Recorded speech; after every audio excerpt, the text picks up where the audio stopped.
Hello everyone, my name is SwingPoynt and welcome to Resident Evil Resistance. This is the multiplayer game bundled with Resident Evil 3. And today we're gonna do an Annette dog build. Annette Barkin, Annette Barkin, whatever you want to call her. And the whole idea is that we're working around Epsilon strain. Epsilon strain is one of the new skills that came in with the September update. And what it does is it greatly increases zombie dog and liquor health and attack power. So you guys have been asking for it for a long time, so let's finally do a dog build. So what we're gonna do is we're gonna go through the skills, the equipment, and then the deck, and we're gonna talk about why we do what we do, and then I'm gonna show you what it looks like in a match, okay? So let's start from the top down on the skills. On top, we have Beastmaster for her fever skill. What Beastmaster does is it spawns a zombie dog near G Birkin every 15 seconds. And now there's a couple of things to know about Beastmaster that aren't listed in this description here. So first off, when you go to grab somebody with G Birkin, or Gherkin as I like to call him, your timer in the bottom left-hand corner freezes while you're in that animation, meaning that you're not depleting the time in which you're using your bioweapon. However, even though that timer pauses, the timer for spawning dogs does not. So you will continuously spawn dogs if you are in the middle of grabbing somebody, meaning that you're going to get more dogs out of your Beastmaster. Another thing to know about Beastmaster is that the dogs that you spawn out of Gherkin will replace zombies on the field if you're at the creature limit. So if you got 8 zombies flowing around in area 1 and then you spawn in G Birkin, those guys are going to start being replaced by dogs. Okay? And the third and final thing that isn't talked about with Beastmaster here is that the dogs that do spawn out of G Birkin have Berserker attached to them already, which works out really nice with defense. So a little bit behind the scenes there to make Beastmaster a little bit more interesting than you might have thought at first. And actually, one more thing. When you spawn in G Birkin, a dog will immediately spawn with him. Right away out the gate, you get a dog immediately. So I would think that means you get about 5 dogs through the whole minute, but if you manage to grab anybody, you're going to get more than that. So you can actually get quite a bit of creatures out of this Beastmaster ult. Now onto our first passive here, Defense. Defense makes it so that every buff that is attached to a creature reduces the amount of damage that that creature takes from a survivor by 7%. So there's up to 4 buffs, meaning that you can reduce the total amount of damage to your creatures by 28%. You can only reduce it by 100%, so you're taking over a quarter of the damage that survivors do and you're just getting rid of it as long as the buffs are attached. So if there's any debuffing from like Martin or Valerie, you gotta watch out a little bit, okay? But the reasoning behind this is to make it so that the dogs and the lickers are even harder to take down because they're gonna be the ones that are carrying your build. And speaking of which, we're gonna be running Epsilon strain for the second passive. This makes it so that zombie dogs and lickers have way more attack power, and it also makes it so they have a way more health, meaning that they're like little missiles charging at the survivors. It's a really, really strong skill, but you need to supplement it, and we'll talk about how we do that. For area 2, we're gonna run triple dog because it goes with the build, so why not run triple dog? And then for area 3, we're gonna run concentrated enhancer. Reason why we run concentrated enhancer is that these two, detonator and double tough zombie, don't really complement what we're doing here. Also, if you're running into debuffs from Martin or Valerie, this helps out a lot with getting your creatures back on track, especially your lickers. Okay, so don't sleep on concentrated enhancer here. Now let's move on to the equipment and then we'll talk about the deck, okay? Now for equipment, there's a bunch of different things that you can do for Epsilon strain. You can go attack power, you can go poison, you can go health, you can go economy. Test it out, try what you like. Personally, what I settled it on was an economy build. Surprise, surprise. So what I'm running is Unstable Generator. I'm running Miniature Reactor because they both increase my bioenergy. I'm running Fresh Blood because in theory, the dogs and lickers are going to jump and grab a little bit more. Hard to test that one out because they're a little frantic as it is, but in theory, they're going to grab more. And then I'm actually running Bioenergy Tank 2 to go ahead and make it so that instead of having a cap of 10 bioenergy, we have 16. And I find that to be really, really, really useful when we figure out how our deck is going to go. Okay? So the biggest challenge that I had with the deck was trying to figure out a flow while also maintaining a bunch of different ways to pressure the survivors. And this is what we settled in on. We're going to be running zombie dog and licker because that's the whole point of the build, is that we're running, you know, our little 4-legged babies. And then let's talk about the rest of it and why it makes sense. So discount here is going to be the main thing that really drives a lot of what's going on in here. And let's talk about why. So discount makes it so that everything in your hand costs 1 less, but it costs 2 to start it. But it pays off really quickly because a lot of the cards that you put down are really quick to spend. So this is going to make it so all of our vapors only cost 1. It's also going to make it so that energy booster creatures only cost 1. And what energy booster creature does is it makes it so that every creature that's in your hand has their cost reduced by 2. So if you have 2 creatures in your hand, it's going to pay for itself as is. But if you can run discount on it, it's only going to cost 1, but it's still going to reduce the cost of all the creatures in your hand by 2. So if you're running discount and then you run just 1 of these energy boosters, you already have your liquors down to costing 4 instead of 7. And you can double that up. If you happen to run into this again, well then suddenly your 4-cost liquor only costs 2. So the reason why we're doing this over creature mod is that creature mod is only ever going to bring it down by 1. It's always going to bring it down by 1, but it's only ever going to bring it down by 1. Does that make sense? So this allows us to be in a position where we're not going to destroy our bioenergy count just to spawn a liquor. It's a much, much better way to run than creature mod for this specific layout. It's actually very reminiscent of what we used to do way back in the day, like back in April, when everybody was making liquor builds. Energy booster creatures was a huge part of that. And now onto the final line here. We got double zombie and we got imposter zombie and we have converter mod creatures. The reason why we got the double zombie and the imposter zombie is because it brings that extra element of play to make it so that the survivors have to look at you and you controlling the zombie. If you let them just stare at liquors, if you let them just stare at the dogs, they're kind of at risk of being taken out pretty easily, especially if they manage to grab some shotguns. By getting double zombie in there, by getting imposter zombie in there, it allows you to still play door games, which is a huge part of pretty much any mastermind strategy, and it takes a little bit of pressure off of these 2 up here. What's really nice about these 2 cards is that since they cost 3, if you hit them with energy booster creatures, it brings them all the way down to 1. So they actually are pretty cheap most of the time when you're spending them. And for the final card here, we have converter mod creatures. This is the card that spawns ivies. The more you spend on creatures, the lower the cost of this card, and when you finally do want to spend it, you get a free ivy. And the ivy, again, is one of those things that forces the survivors to bring in another element of play into their economy. So this is going to force them to buy Molotovs, it's going to force them to buy torches, or at the very least, it's going to force Martin to use his fire mine before he wants to. Okay? So here's the deck. This is why we do what we do. So now let's move on to the matches. I'm going to show you 2 different matches. One where we stomp them in Area 1, and then I'm also going to show you an Area 3 for this deck as well. And I'm going to commentate over the top so you can understand why I'm doing what I'm doing, understand a few of the mechanics that are going on, and the overall strategy as to how to play this deck, which is very different than how I usually play my decks, because I usually play a lot of door games, a lot of controlled creatures. With this, you kind of just got to trust that the dogs and liquors are going to do it for you, which means you have to set them up properly. Okay? So without further introduction, here are those matches, and we stream them on twitch.tv/SwingPoynt. Link is in the description. So here's Area 1 downtown. We beat them in Area 1. And I just want to sit here in the top right-hand corner and talk through what I was thinking, tell you why I was doing what I was doing, and really just let you guys get an opportunity to see how the deck flows. Because I feel like deck flow is really, really important when you're talking about getting liquors into your deck, because they tend to clog things up. And you'll see how smooth this stuff tends to flow. Okay? All the time you can hardly even move. It's so annoying. I calculate your odds of survival at 32. So initially, I want to show you the map right here. So the way downtown works, hopefully you can see my mouse on here, is you got a small door here, you got a pretty big area over here, and then a lot of times people tend to hold up keys in these small rooms. Now, if you're going to run a liquor deck or a dog deck, these areas, which are typically something you really try to protect and play door games with, these are not your best friend. Really what you want for dogs and liquors is you want to have a nice wide open area for them to chase and for them to line up their attacks. That's when they are at their best. So you're going to see me put a bunch of stuff up in here, okay? 0.3333%. Repeating, of course. And we were lucky to get discount right away. So that makes everything cheaper for us. By at least 1. You can see the liquor went down to 6. Our vapors go down to 1. And something really important here is you see how energy booster creatures, usually this costs 2. Instead, it only costs 1. So what's going to happen is we only spend 1 point, but it's going to take this down by 2. And since it's already down by 1 because of discount, it's going to bring it down to 4. So these are a really nice way to bring the whole cost of your deck down instead of using creature mod. Well, bam. And discount actually just wore out, so it brought it down to 5. But if discount was still going, it'd be at 4. I'm going to see if I can get him to use this early.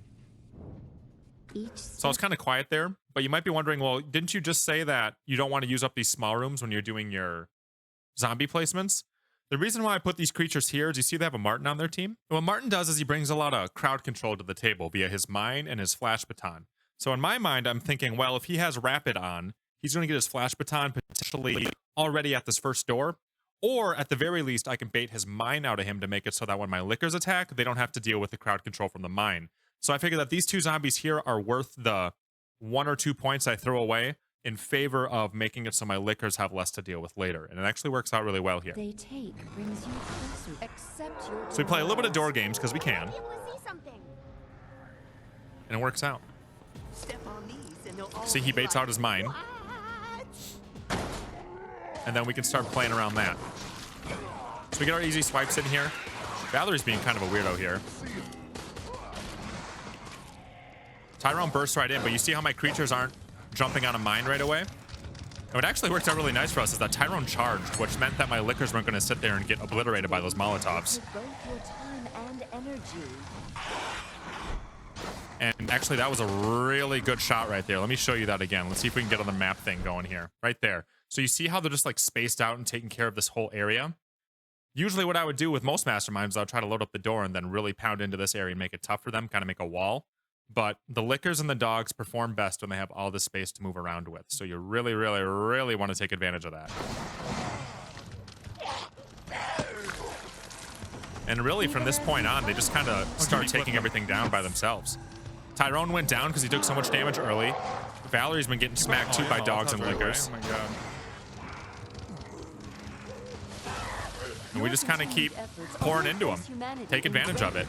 Since Tyrone's down in here, I want to be able to hold him in here. So I'm going to lock this door, and I have these creatures in here to block anybody off if they try to save him. Which I think Valerie was thinking about it, and she backed off when the door locked. And again, just keep loading things up. So I put an Ivy on the door to make it so it's hard to get Tyrone, hard to get to that objective. And since everything's berserked and poisoned, it's chasing everyone, and they're getting poisoned, and we're getting energy back as an energy Oh, we leech. couldn't power. And another thing you might have noticed here is that in the bottom left-hand corner, it's at 11. It's because of our piece of equipment that allows us to go from 10 to 16 max bioenergy. There's going to be a lot of times where you load up the rooms very quickly, and you can't put anything else down without erasing your creatures due to the creature limit. So by having the ability to go all the way up to 16 with your bioenergy, it gives more time for you to not be maxed out. And if you do want to place a lot of high-cost cards like lickers or even the creature mod, you have that ability to do so without completely exhausting your economy. And really, they just fall apart here. Not a whole lot they can do. They're too spaced out.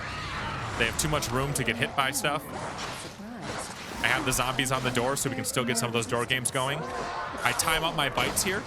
That's something you should always do. To make it so you can chain bite. Because each bite's 15 seconds.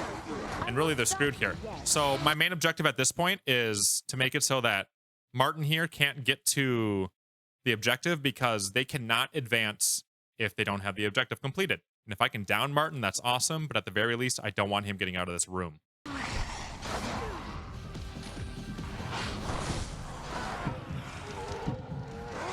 There we go. Fresh blood kicking in there. So this team just got trounced. Everything was going wrong for them. Really, I think the thing that hurt them the most Just as expected. was that Tyrone ran.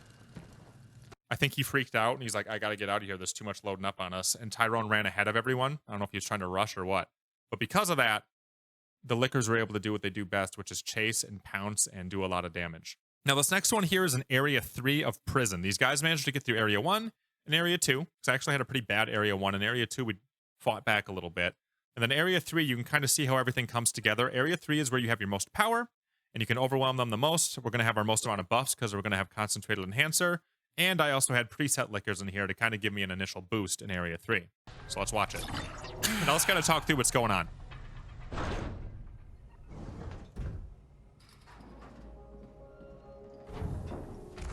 The next area should. So I'm just trying to see where the core spawns here and actually get pretty lucky. That was a nice roll for me. Yeah. And I get a little greedy here. I try to spawn in a bunch of creatures so I can hit as many of them with my Concentrated Enhancer as I can. Really, what I should have done here, I end up messing this up. I should have put the liquor down right away and then used Concentrated Enhancer. What I was trying to do is, you know, make this go as long as I could. But what ends up happening is one of my liquors runs away. And not only do I not have 3 liquors, I really only end up with 1. So big mistake by my part here, but it still worked out. Yeah, you see how I kind of hesitate a little bit? Shouldn't have done that. then he starts running off, and I'm too late.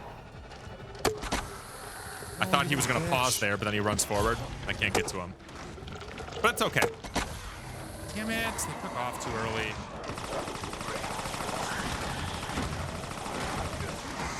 And actually got pretty lucky that Concentrated showed up again. I'm just trying to keep everything alive here.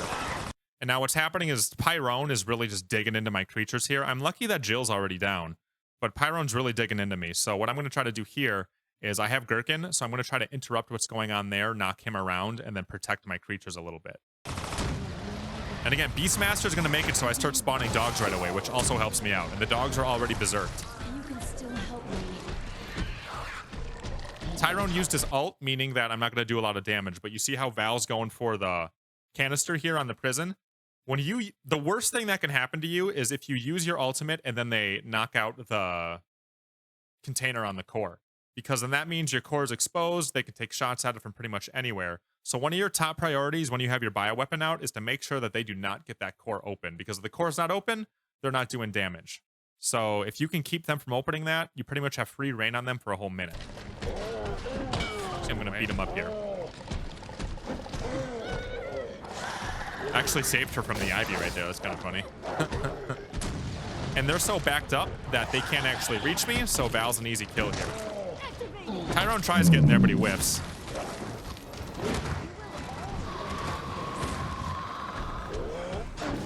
I think Jan's going to go for the core, too. Yeah, again, top priority is don't let them open that. Ignore everything else, because if it gets opened, then you're in trouble. And then the liquors kind of take care of business for me here, too.